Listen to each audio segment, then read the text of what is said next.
সিলেটের আতিয়া মহলে সেনা অভিযানে এখন পর্যন্ত 2 জঙ্গি নিহত হয়েছে। ভবনটির ভেতরে আরও এক বা একাধিক জঙ্গি জীবিত থাকতে পারে বলে ধারণা করছে সেনাবাহিনী।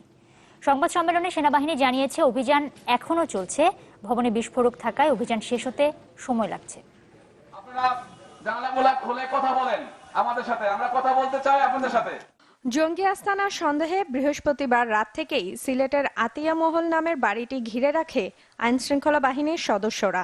শনিবার সকাল 9:15টায় অভিযান শুরু করে সেনাবাহিনীর প্যারা কমান্ডো দল, যার সবশেষ তথ্য জানাতে রোববার বিকেলে সংবাদ সম্মেলন করে সেনাবাহিনী।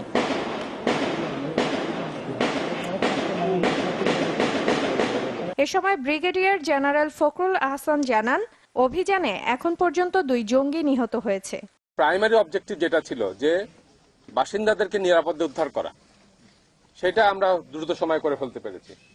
এরপরে আমাদের নিজেদের সদস্যদেরকে নিরাপদে রেখে জঙ্গিদেরকে নির্মূল করার। ভেতরে এক বা একাধিক জঙ্গি জীবিত রয়েছে। ভবনে বিস্ফোরক থাকায় অভিযান শেষ হতে সময় লাগছে বলেও জানান তিনি।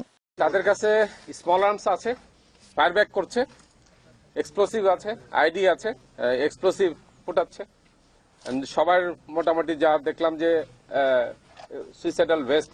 সংবাদ সম্মেলনে জানানো হয়, ভেতরে অবস্থান করা জঙ্গিরা বেশ কৌশলী। একাধিক এখনো ভিতরে আছে, তবে 2 জন এবং যতটুকু বোঝা গেছে 2 জনই পুরুষ সদস্য। মহিলা এখন আমরা নিশ্চিত করে বলতে পারবো। বাড়িটি পুরোপুরি নিরাপদ না হওয়া পর্যন্ত অভিযান চলবে বলেও জানানো হয় সংবাদ সম্মেলনে। সময় লাগবে, কদিন লাগবে সেটা নিশ্চিত করে এখন বলতে পারছি না। Desk report, channel 24।